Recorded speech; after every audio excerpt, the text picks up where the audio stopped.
So the question is, a particle moves along a circle of radius 20 divided by pi meter with a constant tangential acceleration. If the velocity of the particle is 80 meter per second at the end of the second revolution after motion has begun, the tangential acceleration is. तो आपसे tangential acceleration पूछा है.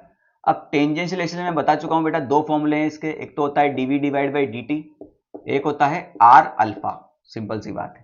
तो dv divide by dt तो यहां लगेगा नहीं, क्योंकि वही आप v को t की टर्म में दिया होता तो हम लगा देते, तो ये नहीं लगेगा. आपका at is equal to r alpha ही लगने वाला है. r हमारे पास ऑलरेडी है क्वेश्चन में. कितना दिया है बेटा आपका 20 डिवाइड बाई पाई. अब अल्फा हमें निकालना है तो मेरा काम हो जाएगा. अब अल्फा निकालने के लिए क्या करें बेटा, आपको दिया गया है कि एक ऑब्जेक्ट जो है सर्कुलर मोशन कर रहा था, तो उसने मान के चलो यहां से सर्कुलर मोशन स्टार्ट किया है ना. तो एक रेवोल्यूशन हुआ, उसके बाद दो रेवोल्यूशन हुआ. दूसरे रेवोल्यूशन के बाद जो इसकी स्पीड आई है क्वेश्चन में दिया है वो है 80 मीटर पर सेकेंड. दो रेवोल्यूशन के बाद कितनी स्पीड गेन कर ली इसने, 80 मीटर पर सेकेंड. सिंपल सी बात है. तो देखो मुझे अल्फा निकालना है, तो अल्फा क्या होता है बेटा, ये निकल सकता है आपके इक्वेशन ऑफ मोशन से, मगर किस फॉर्म में, रोटेशनल फॉर्म में, है ना. वो वर्ड याद नहीं आ रहा था मुंह से, ठीक है. तो आपको equation of motion rotational term में लगाना पड़ेगा. तो आपका क्या करना पड़ेगा बेटा, इसके लिए आपने किसे स्टार्ट किया बेटा, रेस्ट से स्टार्ट किया, यानी इनिशियल एंगुलर वेलोसिटी कितनी हो जाएगी आपकी, 0. ठीक. और दो रेवोल्यूशन लिए हैं बेटा, तो बता चुका हूं मैं, एक रेवोल्यूशन में कितना एंगल आता है, 2 पाई. तो दो रेवोल्यूशन में कितना एंगुलर डिस्प्लेसमेंट आ जाएगा, 2 इंटू 2 पाई. ये भी क्लियर हुआ. ठीक है. अब अल्फा चाहिए तो मुझे क्या चाहिए, या तो टी मिल जाए तो मैं फर्स्ट लगा दूं इक्वेशन, सॉरी टी मिल जाए तो सेकंड लगा दूं मैं, या फिर मुझे ओमेगा एफ मिल जाए तो थर्ड लगा दूं मैं. सिंपल सी बात है.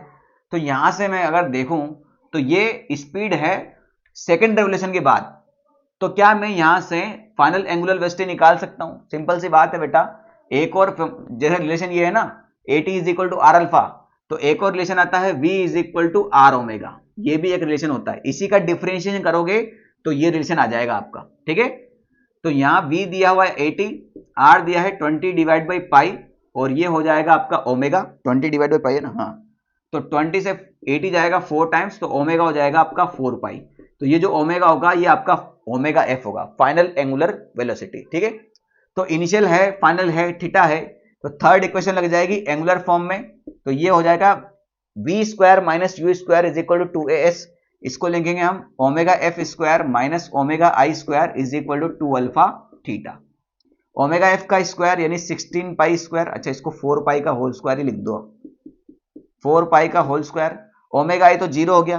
2 अल्फा कितना है वो तो हमें निकालना है, थीटा कितना है 4 पाई, तो ये हो जाएगा 4 पाई इंटू अल्फा. तो 4 पाई से एक 4 पाई खत्म हो जाएगा, तो अल्फा आ जाएगा आपका 4 पाई डिवाइड बाई 2, यानी कितना आ जाएगा आपका 2 पाई. क्लियर हुआ कि नहीं हुआ. तो अल्फा की वैल्यू यहां रख दो. सिंपल सी बात है. अल्फा कितना आया हमारा 2 पाई, तो पाई से पाई खत्म हो गया. 2 इंटू 20 कितना आ जाएगा आपका 40 मीटर पर सेकेंड स्क्वायर. ये कहां है, ऑप्शन नंबर बी में.